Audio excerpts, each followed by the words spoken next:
日本人项目内陆学，欢迎收看《关键时刻》，我是宝杰。你现在看到的这一枪，它即将改变美国的命运，它也会改变北约、改变乌克兰、改变俄罗斯、改变中国，甚至它会改变台湾的命运。大家都没有想到，竟然在光天化日之下，在众目睽睽之下，竟然有人敢对川普开枪，而这一枪充满了戏剧性，只要差1公分，只要差1秒钟，整个川普他可能会命丧黄泉，因为这个枪手连开了8枪，而且距离只有150公尺。如果你现在用这一支步枪，在这么短的距离里面，对川普来讲，那都是非常危险的事情。可是没有想到，他竟然逃过了一劫。逃过一劫之后，虽然他被密情局的人员要急着赶快拉离现场，可是他振臂高呼，大喊着 fight fight fight， 这样子的大喊振奋了整个美国的民心。我们知道，在美国的社会里面，对于川普有非常复杂的感情，特别是在媒体里面，有的媒体对他非常的疼爱，但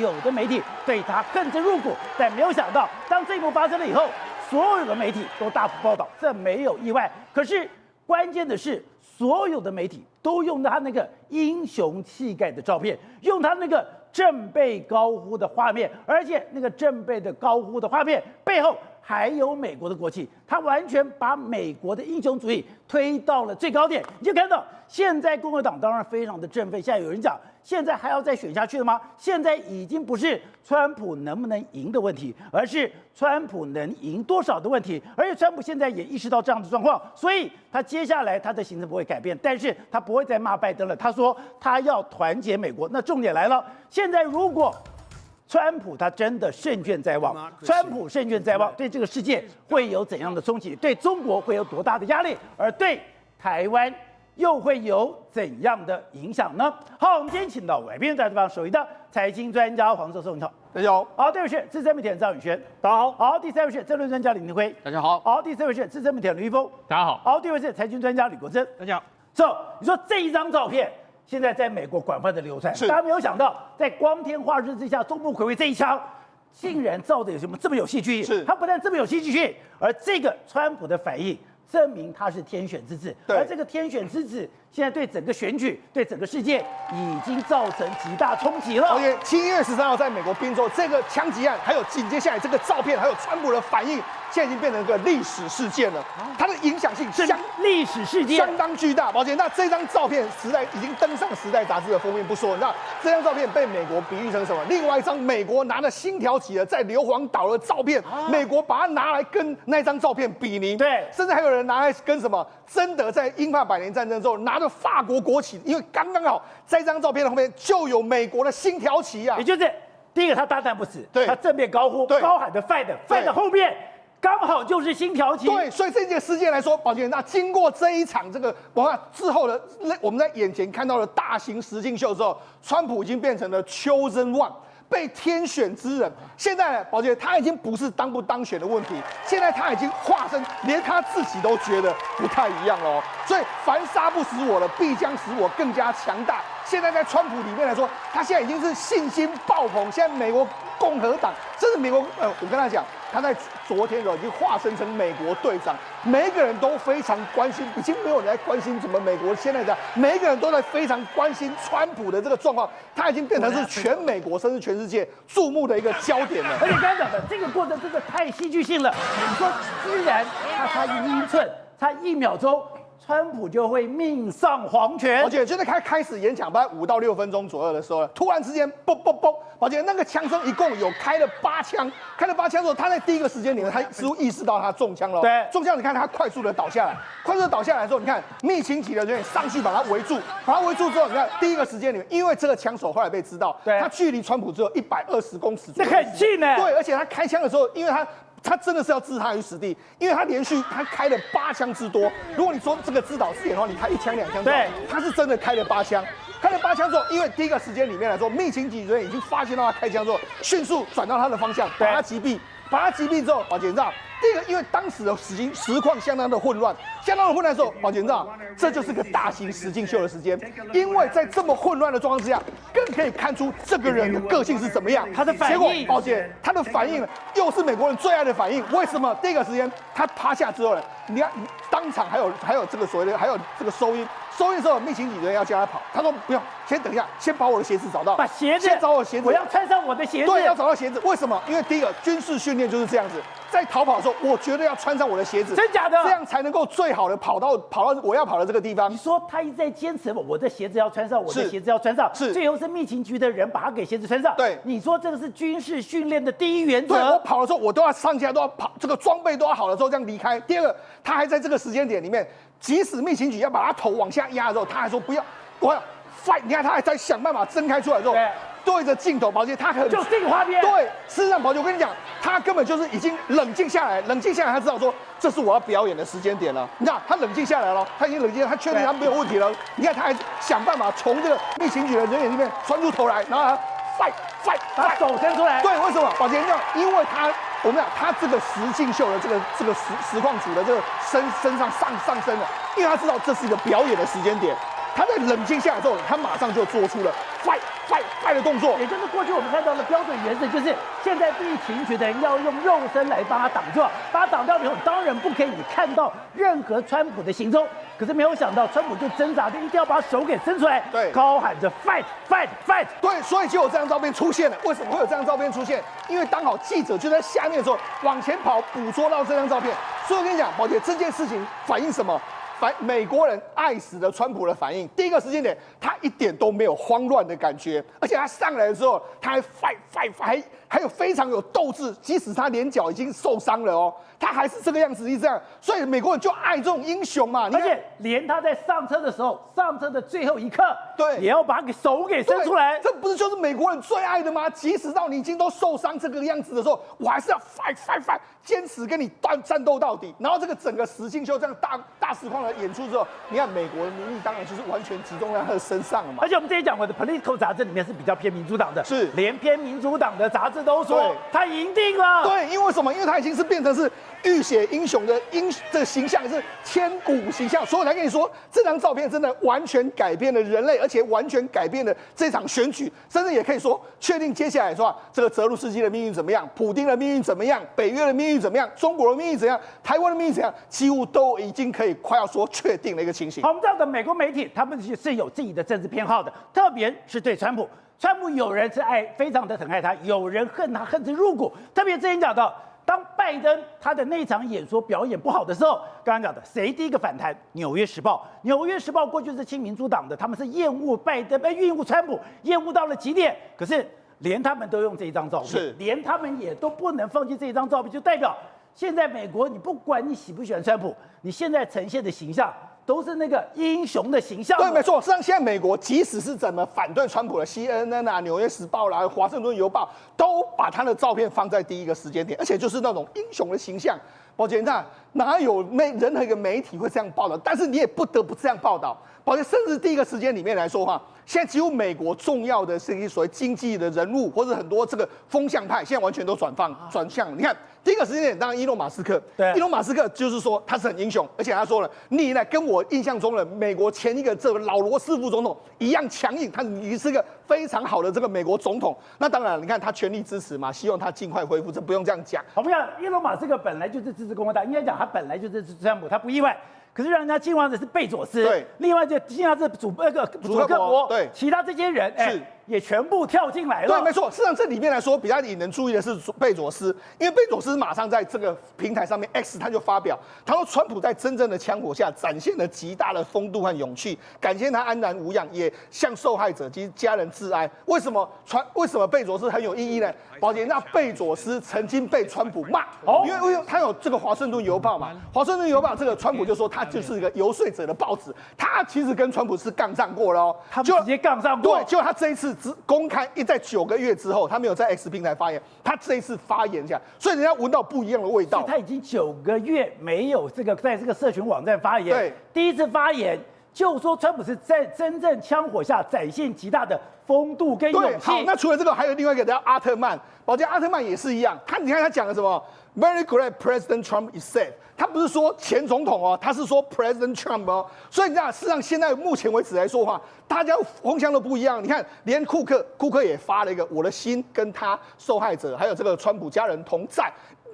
另外时间里面还说，还有很多这个知名的投资人 David Sachs 也是一样，还有甚至阿特曼之前是反川普哦，他现在也要倒向川普哦，甚至连这个祖克伯也是非常有意思啦，因为他在前几天的时候，他解除了 Meta 对于这个还有 IG 对于这个川普的这个各式各样的解禁之后，没想到目前为止，他好像是做对了这些事情啊。而且刚刚讲的，现在在美国的氛围就是已经不是在讨论川普会不会当选，而是他当选到底能够拿下多少的选举人票。现在有人就把这一张弄出来，这个就是雷根时代里面他拿下来的，当时他拿下了525张，当时民主党只拿下了13张，对。而当时雷根最有名的是，他本来声望不高，他也是中枪了以后走到了医院。走到了医院，在开刀之前，他笑笑的问他的医生：“你是共和党员吗？”医生说：“总统先生，我们今天全部都是共和党员。”这样的一个话，让雷根变成英雄了。对，没错，是让雷根在1981年刚当选没多久的时候，他就中枪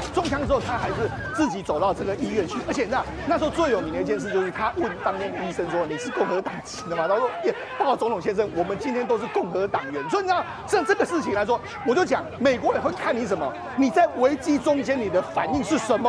好，那你看雷根的反应是他的幽默感，一贯的幽默。但是这一次呢，美国人在川普看到的是强悍，你的强悍的措施。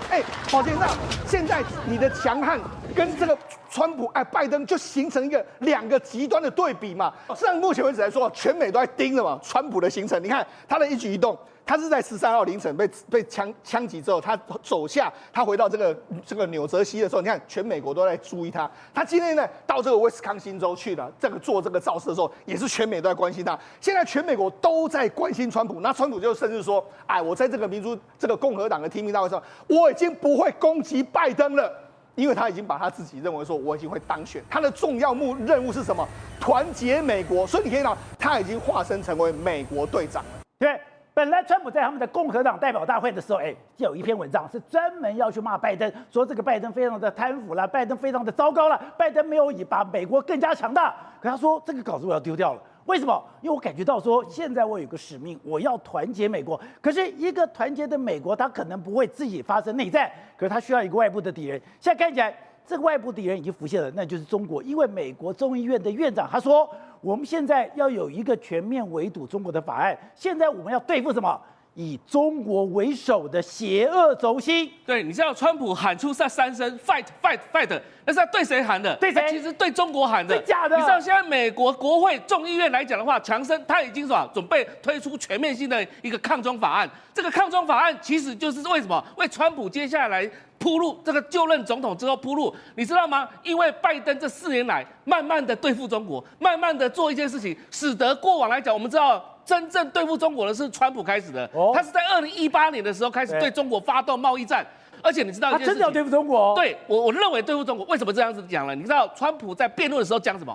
他说要让马上就任的时候马上让俄乌战争结束，甚至在他就任职之前就要把它结束掉。对，那普丁当然讲欢迎嘛，但是事实上你知道这当中表达了什么意思吗？表达什么？全面对付中国。他只有一个敌人，这个敌人就是中国。所以你知道，现在已经有一些台面上的人物都出来了，就说过往来讲的话，川普用过了哪些人，有可能会重新再回到政府部门的。第一个就是之前 USTR 的这个贸易代表，就是什么？就是赖海泽这个人来讲的话，嫉恶如仇。你知道之前他在跟日本谈判什么广场协议的时候。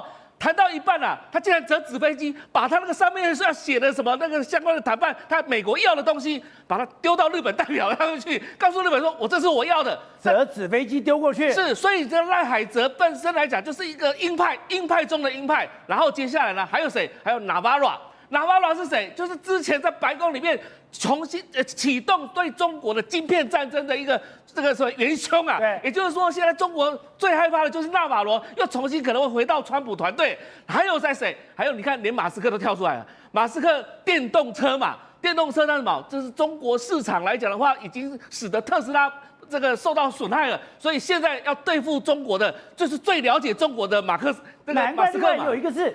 余茂春现在的声音也越来越大了。是啊，那所以呢，蓬佩奥也跟着出来，也有人传出说，蓬佩奥说不定就会可能成为这个川普的副总统的候选人，也不一定。当然还有很多其他人选，但是可以看得出来，川普只会更硬，不会更软。所以这时候呢，其实皮皮出来就是习近平。好，国珍，另外刚刚讲的，现在中国刚好在三中全会，三中全会我们知道对中国来讲，这个是非常重要的，因为这个时候三中全会本来要定未来的5年计划，可现在根本没有5年计划，它现在只有一个重点，我要怎么样的抽税，我要怎么样的拔鹅毛，因为中国的经济真的已经太糟糕了。中国的三中全会是每5年要举办一次的重要的经济工作会议，大家都会说未来5年跟着党走就对了。可是现在要看中国政策，看这个完全会吓死台商。台商说以后就是大追税时代，因为大追税，因为以前都看中央会颁布什么新的政策，结果这次要讨论是什么？要来税改，要收税，要扩大征收范围，消费税要下放给地方。为什么？所以以前是。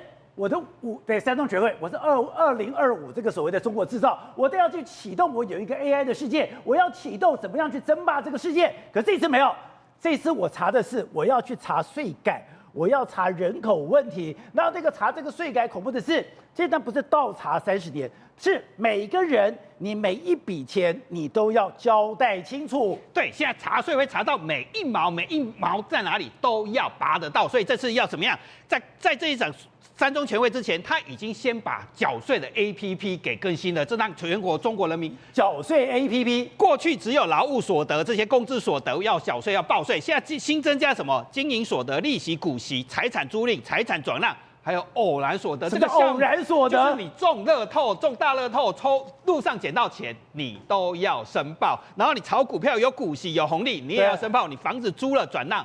都要缴税，以前都没有，以前只有这4项，就是劳务所得。所以以前我只有我的工资当然要缴税，我的劳务要缴税，我的稿酬、特许使用费。现在我的任何1毛收入，我的利息、我的房租、我的财产转移，我连在地上捡到1毛钱都要缴税。他就把这个项目也列进来，以后我查到你的钱，你要好好的缴。接下来还要扩大什么？扩大消费线。所以就是你有钱花钱的人，你就要缴税给地方政府。所以搞了半天，为什么前一阵子茅台会大跌？因为你现在要茅台，搞不好就是奢侈税。你要卖茅台，你不但你买的茅台本身的价钱，你还要付一笔非常高额的税金。这是地方财政完全崩溃之后，找谁来开刀？找这些有钱消费的人开刀。所以你跑到餐厅去开茅台，茅台自己卖茅台要缴税之外，你开茅台消费还要缴一笔税，这叫高档奢侈的消费税。两边都要缴税，对，而且缴税给地方，解决你刚才说了，地方以前可以卖土地赚钱，现在没钱了，没钱之后扩大税基税，这叫5年的抽税大查税时代要来临了。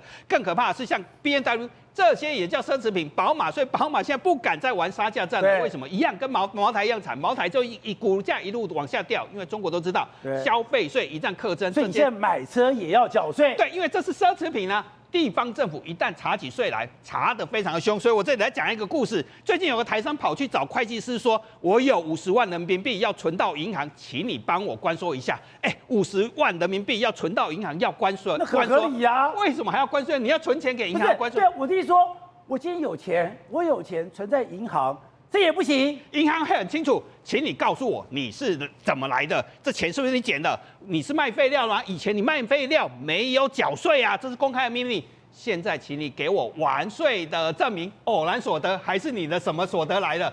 每1毛查得清清楚楚。你抱着50万现金到银行，你现在要找会计师来关说，或者你乖乖的缴出你的钱怎么来的缴税证明。所以这会计师很可怕哦。现在中国，所以你说我今天如果拿了50万到了银行，拿到银行，我说我讲不出我这个钱从哪来的。第二个就是我如果讲我这个钱是过去卖废料的，可这个卖废料我没有缴税，银行不敢收。这就是倒查30年，怎么查？因为你不可能每个人都查，可是你有钱存钱的时候，我就开始查。谁叫你有钱拿到银行来存？所以会计师本来要关说，可是他就告诉这个老板说，现在科技非常的进步，查税 APP 软体不是更新吗？有偶然所得吗？它可以跟海关联网，跟入出去管理局联网，你带2万块人民币可以入境，如果你带3万去存钱，那多出1万，对不起，这叫没收，因为你没有申报。所以银行跟税务局连线之后是怎么样？如果这个台商把50万存进去，税务局马上会找出他，你有没有缴过个人所得税？所以每1根毛我都要拔得到。所以现在在中国大陆，刚刚讲到，你不但到处有人脸辨识，你到处不但都有证件，你现在每一笔钱都要交代清楚。所以他就跟台商道歉说，我实在没有办法帮你关说，因为你卖废料就老老实的缴税，因为中国以后没有资金流动的自由，这是主流趋势，因为所有东西都连线了，大茶税时代来临了。所以台商那个会计师来举例，吉林，你知道吉林发生什么事吗？吉林发生什么事？你要存2万，你要领2万，请你拿身份证到派出所去备案。你才可以把钱，派出所同意，你才可以领出钱来。你要带领钱去，还要备案。对，他跟他母亲要领钱，要转入这个银行，期待他的银行卡到身份证件到吉林市的吉林银行、长春的吉林银行领钱。你要去派出所报案，为什么？你要交代清楚你的钱是怎么来的。就我本来听到这个故事的时候，我还以为是假的，结果吉林银行还真的有回应哦。吉林银行讲说，你为什么取款需要派出所同意？他说我是要防范电信诈骗。当然，这可以是防范电信诈骗，可是他同时也在这一次大查税，三中全会已经在讲嘛，我要扩大税基啊，所以深圳一样，深圳的银行、建设银行这些这么高所得的地方，一样也要告诉你说，你要领5万，请提早预约，甚至要得到同意书。以后如果都连线之后，它叫什么样？每一根毛我都要拔到，所以中国现在不是大政策、大建设，而是大查税，所有的税都要查得明明白白、清清楚楚。所以钱是这么少。过去我们曾经听过中国有一句话叫什么？是贼来如书，兵来如弊，官来如替。它意思什么？我这里面，如果是只是匪，我是拿梳子刮一刮，刮多少算多少。如果是这个所谓的兵来就是梳子更小的，弊是更细的，刮的更多。他说：“如果官来根本没有，我把你毛发全部剃光，官来如替。”我现在看到这个三中全会的内容，我终于知道中国古书为什么讲官来如替了。所以 AI 怎么那个会计师怎么说？你以后小心 AI 时代来了，没有1毛钱都逃得掉，所有的都会连线。以后像我带钱多带1万块，你就会被没收，因为你总要在中国，你要生存的话，一定要把它传在电子支付交易。所以台商为什么50万一定要存到银行？他不得不存进去，不然你怎么过生活？你什么时候都是电子支付。可是，一旦电子支付之后，你有没有海关申报？你有没有税务缴局？你入出境管理局有没有申报？你都没申报，那你就糟糕了。要么你就没收，要么就缴重税。是，你知道政治是非常现实无情的。当然，现在刚刚讲的，那今天一集感觉上已经改变了美国的历史，改变美国历史，因为这个对比太明显了。第一个，川普现在露出来的形象都是英雄气概，非常强悍。但另外一边，你根本不用去搜寻拜登。你现在如果有社群媒体，你随便跳出来都是那个拜登老而迟钝的画面，而且这个两相比较也太不堪了吧！宝那个真的是没有比较，没有伤害。为什么？你看拜登呢？我们讲川普是子弹打到 fight， 就拜登是连颁个勋章都出状况，都变成地狱景象。为什么会这样讲？因为当这个5月3号的时候，拜登原本是要把19名受勋者要颁发总统自由勋章给他，而我们现在看到右边的那边呢，就是提供勋章给他的一个女军官。结果你仔细注意看拜登出的状况，你看1秒钟、2秒钟、3秒钟、4秒钟，拜登不知道自己要干嘛，所以他应该赶快把这个勋章拿过来，交给他左边那个人帮他佩戴。结果就整个冷在这里了。对，你要仔细注意看那个女军官的表情原本她是雄赳赳气昂昂，因为代表什么？她是军方的代表嘛，她当然要这个端庄威武的，就没想拿着拜登的，我现在要拿不拿？所以她受不了，直接4秒钟之后把他往右移说，take it 啊，赶快，你应该颁给别人。拜登这时候才回过神来。所以各位，你仔细看完这个景象之后，你再去想想川普被子弹打中的那个景象，这根本讲这么大型车祸现场，连看都不忍直视。而且这个场合里面，居然有杨紫琼，然后他又把杨紫琼的名字给念错了。对，就拿勋章出了状况，结果连颁发都出了状况。为什么？因为当他呢，就是各位你现在看到画面，把这个勋章好不容易配到杨紫琼的这个我们讲的他的脖围上之后呢，就没想到他又把双手放在杨紫琼的肩膀上。坦白讲，这个动作每次我看我每次不舒服，我不知道为什么一定要把手放上去，结果把这个状况来了。又怎么了？他叫杨紫琼，知道叫什么吗？Michael Young，Michael Young，不是啦，人叫 Michelle， 你叫人 Michael 是查甫的呢，所以他连人家的名字都念出来，所以人家想说不是啊，这个总统你还好吧？因为你如果连这种状况都应付不了的话，你到底要怎么样继续担任下去？而且现在刚刚讲的，他在诺曼底登陆的画面又露出来了，他当时是旁边是马克宏，人家这个典礼里面你要去对退伍老兵来这个所谓的致敬，结果你又转错方向了。对，没有错，他们这是在80周年这个纪念活动上，原本是在诺曼底登陆，结果呢，因为现场大家都是老兵嘛，所以你看大家的年纪其实跟拜登差不多。就你看拜登现在在哪里？你看大家全部人都在盯着说，哎，人家往前看，你就后退。对，你看马克龙，你看马克龙的表情，他原本是直视前方的，想说，我们现在等待仪式进行。就拜登偏偏就跟他往反方向，你看到他还不冷静，想说用眼角余光瞄一下，哎，对，加了，他又马上走错方向，而且这个更尴尬，就是原来拜登所有的动作都要等到指示，如果没有指示的话，他根本不知道他的下一步该怎么走了。对，所以现在美国不知道担任总统到底是我们讲 AI 机器人可能都来得更在行，为什么？因为拜登呢，连你想想看，这是他幕僚所制作的，说他在活动现场的，一般来讲这个哪有讲 walk to podium。walk to podium， 还要跟他讲说，你要看到这张图像记忆法，你才知道了舞台这边，因为他们担心说，如果没有给他这些指示、这些引导的话，拜登恐怕会如同养老院的老人四处游荡，到处迷路。所以他还是一天到晚讲错话。对，但是我跟你讲，他还是坚决要学到底。但是他越坚决哦，你越证明了他真的不适任。为什么呢？因为他先前在演讲的时候呢，不断的强调说，我绝对最有资格的，我绝对不会退缩了。结果没想到把自己的副手讲成谁？把自己的副手呢讲成川普，说所以我才任命了川普当我的副总统，甚至呢在跟泽伦斯基对话的时候，把泽伦斯基只讲成了普丁。所以你就知道，当时他甚至跟这个 NATO 见面的时候，迟到了6个小时，也让我们讲的意大利的这个总理忍不住大翻白眼。但是我跟各位讲，现在已经不是意大利总理翻白眼，是整个民主党都对拜登翻白眼，而且完全不知道拿他该怎么办。好，一峰，之前我们看到美国有一个非常畅销的影集，叫做《帝国浩劫：美国内战》。当时讲说，有可能吗？就没有想到，美国现在刚刚讲的，他们的这个所谓的民主、共和两党的支持者对立的气氛这么重，而且甚至有讲说，如果这个选举结果没有不满意的话，有20%人讲说，我愿意用武力来改变现状。对，大家都知道美国呢就是两党政治，但现在来讲的话，他们之间的对立已经变成两党对峙了。好，这部电影叫什么？叫《帝国浩劫》，可是你直接看它的英文名字叫 Civil War， 就是很清楚的就是内战了。过去有这个，过去林肯他们就有南北内战嘛。现在来说的话，说这个故事卖得非常好。他说什么？他说德州跟加州他们自己组成一个西方联盟，然后呢不满意原本的那个总统要连任第3次，然后就打仗。那打仗之后呢，彼此就要分喽。你到底是共和党人还是民主党人？其中有一段呢，就是他们这个西方力量的人抓到了一群记者，因为记者要去做一个总统的专访，直接问你是谁，他们说我们是美国人，然后说哪一种的美国人？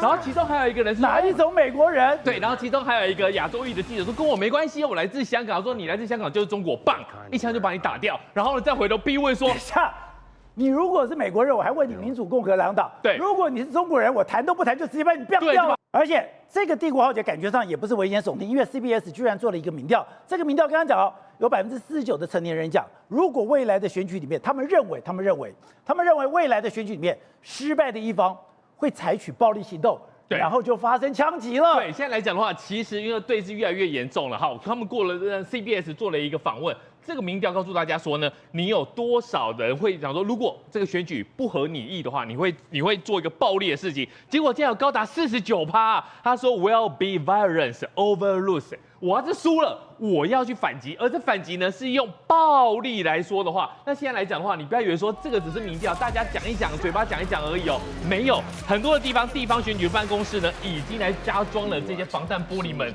好，所以刚刚讲的不只是 CBS 讲说，有49%的成年人认为在未来选举里面失败的一方会采取暴力的行动。路透社也针对了4500个注册的选民做一个调查，他说，民主、共和两党各20%的支持者认为说，如果为了实现我心中让社会更美好的这个状况，暴力行为是可接受的。对，现在来讲的话，在这个美国的民众里面呢，有一个氛围，就是说呢，我们的正义都无法伸张。如果必须要伸张我们的正义的话，恐怕是需要用暴力才能够来伸张他们自己的正义。所以呢，现在来说的话，是越来越风声越来越紧。而且在过去5年的期间里面，美国我都没有想到，我看到数字把我吓一跳。